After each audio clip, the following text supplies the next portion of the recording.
Now we put the spotlight on health issues and the work environment concerning people and companies working with graphene and other 2D materials. Now, why is this important? Well, it's super important to be aware of and investigate all kind of health risk that you have with the new material, especially a new material. And also considering now how the whole field of graphene is rapidly growing, and the whole volumes are quickly growing as well, so it's super important now. And what kind of risks are we talking about here? Well, we're talking about both the hazards and also the exposure. So quite a few people have looked into the hazards and the toxicity, including people at Karolinska. And so far there are no real red flags, but significantly fewer people have looked at the exposure. At Sahlgrenska University Hospital, they have been looking into exactly that. So we're going to hear from Håkan Tinneberg and Tobias Storsjö, who has been working with this.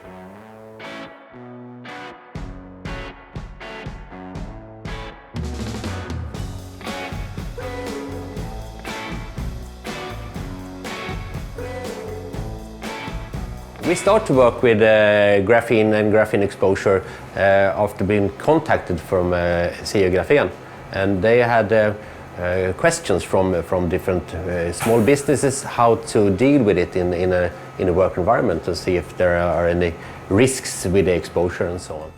When we started with the work, we could see that there was a lot of different toxicological studies about effects of exposure to graphene, but not so much about the occupational exposure. And to say something about the risk in the work environment, you need to know something both about the toxicological properties of the materials that you are exposed to, and what the exposure is about. One important thing with this risk assessment for graphene in the work environment, that is to do a quantitative assessment of the exposure in the work environment.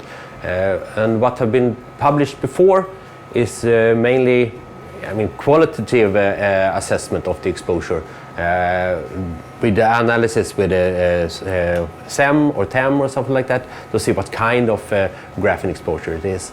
And of course you need to do that to say that you actually are exposed to graphene.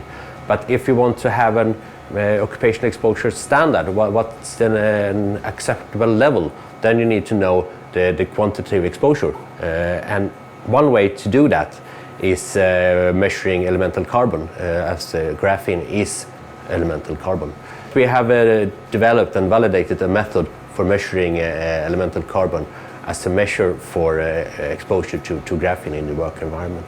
The graphene and graphene oxide that we are measuring are not the same as that are used in the toxicological studies. So it's important to know what kind of graphene you actually are exposed to.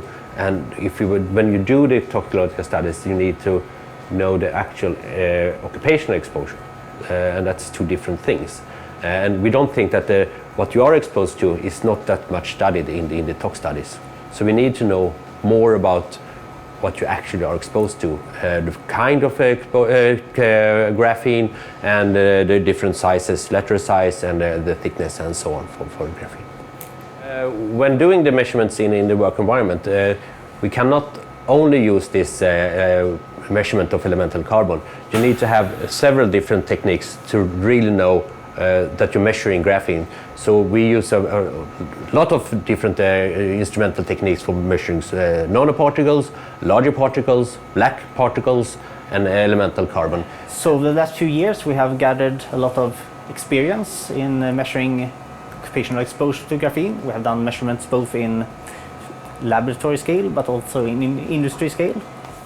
Smaller graphene particles tend to travel farther down in the lungs than large particles. Large particles get stuck up in the nose and give different health aspects than smaller ones. For example, do we see some early markers for these low levels of graphene exposure? Can we see any health effects for these people that are exposed to low levels of graphene for long periods of time?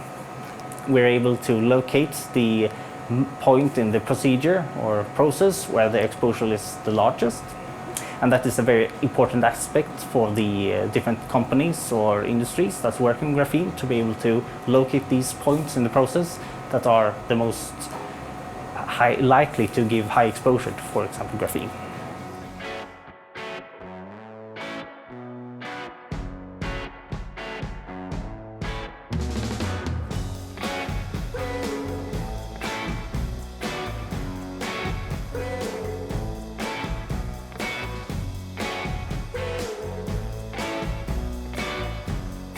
So the main points to remember from today are that there are many different types and forms of graphene.